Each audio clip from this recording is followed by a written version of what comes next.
Hello bachcho, let's read this question. In this reaction, hydrogen peroxide plus sodium carbonate gives sodium peroxide, carbon dioxide and water.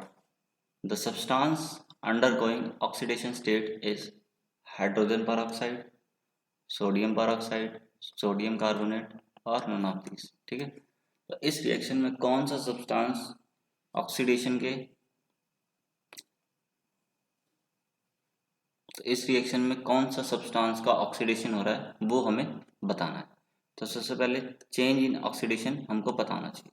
ठीक है, की point देख लेते हैं।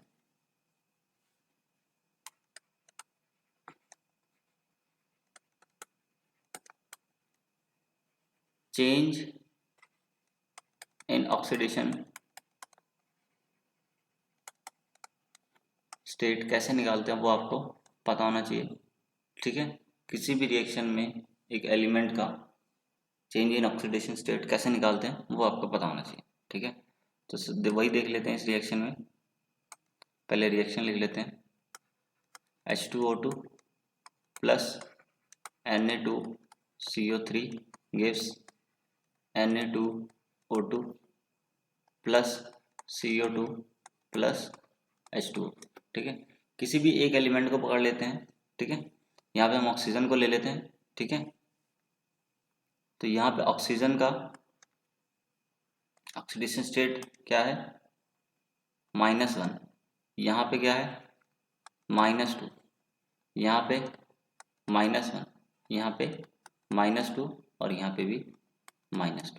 ठीक है, अगर चेंज इन ऑक्सीडेशन स्टेट देखें, यहाँ से यहाँ 0, यहाँ से यहाँ 0 और अगर यहाँ से यहाँ देखें तो भी चेंज इन ऑक्सीडेशन स्टेट 0। ठीक है, तो इसके अकॉर्डिंग देखें तो किसी भी सब्सटेंस का ना तो ऑक्सीडेशन हो रहा है ना रिडक्शन हो रहा है। ठीक है, तो यहाँ पे कुछ नहीं हो रहा है, ना रिडक्शन ना ऑक्सीडेशन। ठीक है, तो यहाँ पे करेक्ट ऑप्शन क्या हो जाता है, D, none of the above. ठीक है, क्योंकि ऑक्सीडेशन किसी का हो नहीं रहा है और रिडक्शन भी किसी का हो नहीं रहा है, तो करेक्ट ऑप्शन क्या हो गया, D, none of the above. कोई भी सब्सटेंस ऑक्सीडेशन शो नहीं कर रहा है। ठीक है, so the correct option is D, none of the above. Hope the concept is clear to you. Thank you.